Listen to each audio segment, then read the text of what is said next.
Hi hello ನಮಸ್ತೆ ಸ್ನೇಹಿತರೆ, ಎಲ್ರಿಗೂ ಕೂಡ ಮತ್ತೊಮ್ಮೆ ನಿಮ್ಮ ಯೂಟ್ಯೂಬ್ ಚಾನಲ್ಗೆ ಪ್ರೀತಿಯ ಸ್ವಾಗತ.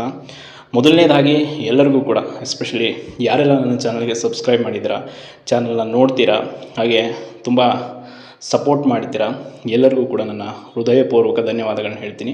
ಕಾರಣ ಇವತ್ತಿಗೆ ನನ್ನ ಒಂದು ಯೂಟ್ಯೂಬ್ ಚಾನಲ್ 40,000 ಸಬ್ಸ್ಕ್ರೈಬರ್ಸನ್ನು ಕಂಪ್ಲೀಟ್ ಮಾಡಿದೆ. ಸೊ ನಿಮ್ಮೆಲ್ಲರ ಸಪೋರ್ಟ್ ಇಲ್ಲದೆ ಇದು ಸಾಧ್ಯ ಆಗ್ತಾ ಇರಲಿಲ್ಲ. ಆ್ಯಂಡ್ ಇನ್ನೊಂದು ವಿಷಯ, ಒಬ್ಬರು ಯಾರೋ ಕಮೆಂಟ್ ಮಾಡಿದ್ರಿ, KS ಪರೀಕ್ಷೆ ವಿಚಾರದಲ್ಲೇ ನೀವು ತುಂಬ ಚೆನ್ನಾಗಿ ಗ್ರೋ ಆದ್ರಿ ಅಂತ. ನಿಜ, ಅದನ್ನು ಒಪ್ಕೊಳ್ಬೇಕು, ಐ ಅಗ್ರಿ. ಬಿಕಾಸ್ ಆ ವಿಷಯದಲ್ಲೇ ಹೆಚ್ಚೆಚ್ಚು ಮಾಹಿತಿಯನ್ನು ನೀಡಿರ್ತಕ್ಕಂಥದ್ದು. And first exam question paper ವಿಷಯದಿಂದ ಹಿಡಿದು ಅಪ್ ಟು ಟಿಲ್ ಇಲ್ಲಿವರೆಗೂ ನಾವು ಕಂಟಿನ್ಯೂ ಆಗಿ ಆ ವಿಷಯವನ್ನು ಬಿಡಲ್ಲ. ಜಸ್ಟಿಸ್ ಸಿಗೋವರೆಗೂ ಆ ವಿಷಯದ ಬಗ್ಗೆ ಇದ್ದೇ ಇರುತ್ತೆ. ಆ್ಯಂಡ್ ಒಂದು ವಿಷಯ, ಇಂಪಾರ್ಟೆಂಟ್ ಮಾಹಿತಿ ಏನು ಅಂತಂದರೆ, ಇವತ್ತು ಮಧ್ಯಾಹ್ನ ಒಬ್ಬರು ನನಗೆ ಗದಗಿಂದ ಮೇಲ್ ಮಾಡಿದರು. ಈ ವಿಷಯದ ಬಗ್ಗೆ ನಾನು ಹೇಳಲೇಬೇಕು. ಕಾರಣ ಬೇರೆ ಬೇರೆ ಯಾವ್ಯಾವ ಜಿಲ್ಲೆಗಳಲ್ಲಿ ಸಮಸ್ಯೆ ಆಗಿದೆಯೋ ನನಗೆ ಗೊತ್ತಿಲ್ಲ ಇದ್ರ ಬಗ್ಗೆ. ಅದಕ್ಕಾಗಿ ನಾನು ಈ ವಿಷಯವನ್ನು ತಿಳ್ಕೊಳ್ಬೇಕು ಆ್ಯಂಡ್ ನಿಮ್ಮೊಟ್ಟಿಗೆ ಈ ವಿಷಯವನ್ನು ಹಂಚ್ಕೊಳ್ಬೇಕು ಅನ್ನೋ ಒಂದು ಮಾಹಿತಿ. ಸೊ ಈ ವರ್ಷ ಸರ್ಕಾರ ನಡೆಸಿರುವಂಥ, ಅಂದರೆ ಕಳೆದ ವರ್ಷ ನಡೆಸಿರುವಂಥ ನೇಮಕಾತಿಗಳಲ್ಲಿ ತುಂಬ ಕ್ವಿಕ್ಕಾಗಿ ಯಾವುದೇ ವಿವಾದಗಳಿಲ್ಲದೆ ಮುಗಿದಿರುವಂಥದ್ದು ನೇಮಕಾತಿ ಅಂತಂದರೆ ಗ್ರಾಮ ಆಡಳಿತಾಧಿಕಾರಿ ಹುದ್ದೆದು. ಸೊ ಈಗ ಆಲ್ರೆಡಿ ನಿಮಗೆ ಗೊತ್ತಿದೆ, ಆಡಳಿತಾಧಿಕಾರಿ ಹುದ್ದೆ ಅಂದರೆ ಏನು, ಗ್ರಾಮ ಆಡಳಿತಾಧಿಕಾರಿ ಹುದ್ದೆಗೆ ಯಾರೆಲ್ಲ ಪರೀಕ್ಷೆ ಬರೆದು ಆಯ್ಕೆ ಆಗಿದ್ದೀರಾ, ಆಲ್ಮೋಸ್ಟ್ ಎಲ್ಲರೂ ಕೂಡ ಈ ಕೆಲಸ ಮಾಡೋದು ಟ್ರೈನಿಂಗ್ ಹೋಗಿದ್ದೀರಾ. ಇತ್ತೀಚೆಗಷ್ಟೇ ಆರ್ಡರ್ ಕಾಪಿಯನ್ನು ಕೂಡ ಸರ್ಕಾರ ನೀಡಿತು. ವಿಧಾನಸೌಧದಲ್ಲಿ ನಡೆದಂಥ ಒಂದು ಕಾರ್ಯಕ್ರಮದಲ್ಲಿ ಕೃಷ್ಣ ಬೈರೇಗೌಡರ ನೇತೃತ್ವದಲ್ಲಿ ತುಂಬ ಚೆನ್ನಾಗಿ ಈ ವರ್ಷ ನೇಮಕಾತಿ ಮುಗೀತು. ಪಾಪ ತುಂಬ ಜನ ಕೆಲಸಕ್ಕೆ ಹೋದರು. ಒಳ್ಳೆಯ ಅವಕಾಶ ಇದು. ಆ್ಯಂಡ್ ಬಟ್ ಈ ವಿಷಯದಲ್ಲಿ ಅಡಿಷ್ನಲ್ ಲಿಸ್ಟ್ ಒಂದು ರಿಲೀಸ್ ಆಗ್ತಾಯಿದೆ. ಬಟ್ ಇದರಲ್ಲಿ ಕೆಲವೊಂದಿಷ್ಟು ಜಿಲ್ಲೆಗಳಲ್ಲಿ ಅಡಿಷ್ನಲ್ ಲಿಸ್ಟ್ ಇನ್ನೂ ಬಿಟ್ಟಿಲ್ಲ ಅನ್ನೋದು ಮಾಹಿತಿ ಇದೆ. ಸೊ ಇದರಿಂದ ತುಂಬ ಜನ ಆಸ್ಪಿರೆಂಟ್ಸ್ಗಳಿಗೆ ತೊಂದರೆ ಆಗ್ತಾಯಿದೆ, ಆಯ್ಕೆ ಆಗಿರೋಂಥವ್ರಿಗೆ. ವಿಶೇಷವಾಗಿ ಈಗ ಯಾದಗಿರಿ, ರಾಯಚೂರು, ಕಲಬುರಗಿ, ಹಾವೇರಿ, ಕೋಲಾರ ಜಿಲ್ಲೆಗಳಲ್ಲಿ ಲಿಸ್ಟ್ ಬಿಟ್ಟಿದ್ದಾರೆ. ಸೊ ಅಲ್ಲಿ ಈಗ ಲಿಸ್ಟ್ ಬಿಡೋದಕ್ಕೂ ಕೂಡ ಕಂದಾಯ ಸಚಿವರ ಅನುಮತಿ ಬೇಕು ಅನ್ನೋ ಒಂದು ವಿಚಾರವನ್ನು ಕೆಲವೊಂದು ಜಿಲ್ಲೆಗಳಲ್ಲಿ ಸಂಬಂಧಪಟ್ಟ ಜಿಲ್ಲಾಧಿಕಾರಿಗಳ ಕಚೇರಿಯಿಂದ ಹೇಳ್ತಾ ಇದ್ದಾರಂತೆ. ಸೊ ಅದು ಯಾವುದು ಅಂತಂದರೆ ಗದಗ ಜಿಲ್ಲೆಯಲ್ಲಿ ಎಸ್ಪೆಷಲಿ ಒಂದು 4-5 ಜನ ಆಸ್ಪಿರೆಂಟ್ಸ್ ಪಾಪ ತುಂಬ ರಿಕ್ವೆಸ್ಟ್ ಮಾಡಿಕೊಂಡು ಕೇಳಿದರು.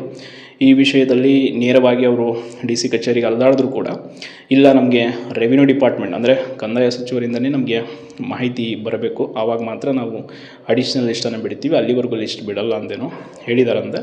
ಸೊ ಅದಕ್ಕೆ ಯಾಕೆ ಈ ಥರ ಮಾಡ್ತಾ ಇದ್ದಾರೆ ಅಂತ ಗೊತ್ತಾಗ್ತಿಲ್ಲ. ಬಟ್ ಕೆಲವೊಂದಿಷ್ಟು ಜಿಲ್ಲೆಗಳಲ್ಲಿ ಸ್ವತಃ ಜಿಲ್ಲಾಧಿಕಾರಿಗಳೇ ಮುಂದಾಳತ್ವದಲ್ಲಿ ಈಗ ಅಡಿಷ್ನಲ್ ಲಿಸ್ಟ್ ಬಿಟ್ಟಿದ್ದಾರೆ.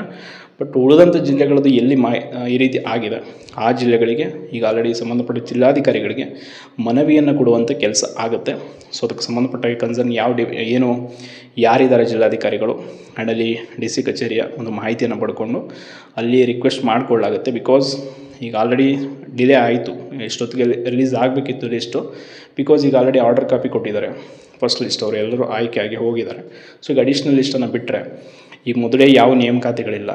ಅಪ್ಕಮಿಂಗ್ ಕೆಲವರಿಗೆ ಪರಿಸ್ಥಿತಿ ತುಂಬ ಕ್ರಿಟಿಕಲ್ ಇದೆ. ಈ ಒಂದು ವ್ಯವಸ್ಥೆಯಲ್ಲಿ ಈಗಿರುವಂಥ ಪರಿಸ್ಥಿತಿಯಲ್ಲಿ ಸಿಕ್ಕಂಥ ಹುದ್ದೆಗೆ ಹೋಗೋದೇ ಬೆಟ್ರ್ ನನ್ನ ಪ್ರಕಾರ, ಅಕಾರ್ಡಿಂಗ್ ಟು. ಬಿಕಾಸ್ ಯಾಕೆ ಅಂತಂದರೆ ಡೇ ಬೈ ಡೇ ಪರಿಸ್ಥಿತಿ ತುಂಬ ವರ್ಸ್ಟ್ ಆಗ್ತಾ ಇದೆ. ಎಸ್ಪೆಷಲಿ ನೇಮಕಾತಿಗಳಿಗೆ ಸಂಬಂಧಪಟ್ಟಾಗಿ ಯಾವಾಗ ಏನು ಅಡೆತಡೆಗಳು ಬರುತ್ತೆ, ಯಾವುದು ಹೆಂಗೆ ಕೋರ್ಟ್ಗೆ ಹೋಗುತ್ತೆ, ಯಾವ್ದು ಏನೇನಾಗುತ್ತೆ ಗೊತ್ತಾಗ್ತಾ ಇಲ್ಲ.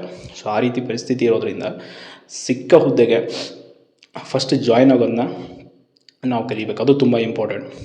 ಕೆಲವರು ಅಂದ್ಕೊಳ್ತಾರೆ, ಈಗ ಪೊಲೀಸ್ ಕಾನ್ಸ್ಟೇಬಲ್ ಸೆಲೆಕ್ಟ್ ಆದ ತಕ್ಷಣ ಬೇಡ ಇನ್ನೊಂದು ಯಾವುದಕ್ಕೂ ಓದ್ತೀನಿ. ಈಗ ಪರಿಸ್ಥಿತಿ ಹಂಗಿಲ್ಲ.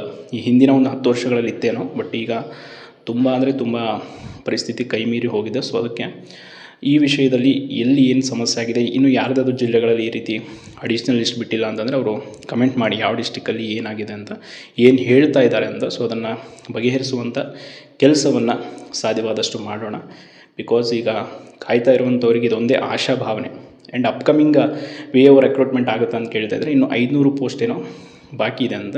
ಸೊ ಅದನ್ನು ಕೂಡ ರೆಕ್ರೂಟ್ ಮಾಡ್ಕೋತೀವಿ ಅನ್ನೋ ಒಂದು ಮಾಹಿತಿಯನ್ನು ಸಚಿವರು ಹೇಳಿದರು ಈ ಹಿಂದೆ ಒಂದು ಸುದ್ದಿಗೋಷ್ಠಿಯಲ್ಲಿ. ಬಟ್ ಅದು ಈಗ ಸದ್ಯಕ್ಕಂತೂ ಆಗಲ್ಲ, ಗೊತ್ತಿದೆ, ಒಳ ಮೀಸಲಾಗ್ತವೆ. ಇದಾದಮೇಲೆ ಏನಾದರೂ ಮಾಡಿದರೂ ಶೋರ್ ಮಾಡ್ಬೋದು. ಬಿಕಾಸ್ VAಗಳದ್ದು ತುಂಬ ಇಂಪಾರ್ಟೆಂಟ್ ಇರುತ್ತೆ. ಈಗ ಗ್ರಾಮೀಣ ಮಟ್ಟದಲ್ಲಿ VAಗಳೇ ತುಂಬ ಕೆಲಸ ಮಾಡಬೇಕಾದಂಥವ್ರು. ಬಿಕಾಸ್ ಅಲ್ಲಿನ ಜನನ ಮರಣ ಪ್ರಮಾಣ ಪತ್ರ ಕೊಡೋದಾಗಿರ್ಬೋದು, ಅಲ್ಲಿನ ರೆವಿನ್ಯೂ ರೆಕಾರ್ಡ್ಸ್ನ ಮೇಂಟೈನ್ ಮಾಡೋದಾಗಿರ್ಬೋದು. ಸೊ ಅದಕ್ಕೆ VAಗಳ ನೇಮಕ ಮಾಡುತ್ತೆ ಸರ್ಕಾರ. ಅದ್ರ ಬಗ್ಗೆ ಯಾವುದೂ ವರಿ ಮಾಡ್ಕೊಳ್ಬೇಡಿ. ಶೀಘ್ರದಲ್ಲಿ ಈ ವಿಷಯದ ಬಗ್ಗೆ ನಾನೇನಾದರೂ ಅಪ್ಡೇಟ್ ಸಿಕ್ಕರೆ ತಿಳಿಸ್ತೀನಿ. ಬಟ್ ಯಾವ ಜಿಲ್ಲೆಗಳಲ್ಲಿ ಏನು ಸಮಸ್ಯೆ ಆಗಿದೆ ಅನ್ನೋದನ್ನು ದಯವಿಟ್ಟು ತಪ್ಪದೇ ಕಮೆಂಟ್ ಮಾಡಿ. ಯಾರ್ಯಾರೆಲ್ಲ ಹುದ್ದೆಗೆ ಆಯ್ಕೆಯಾಗಿ ವರ್ಕ್ ಮಾಡ್ತಾಯಿದ್ದೀರಾ ನೀವು ಕೂಡ ಕಮೆಂಟ್ ಮಾಡಿ.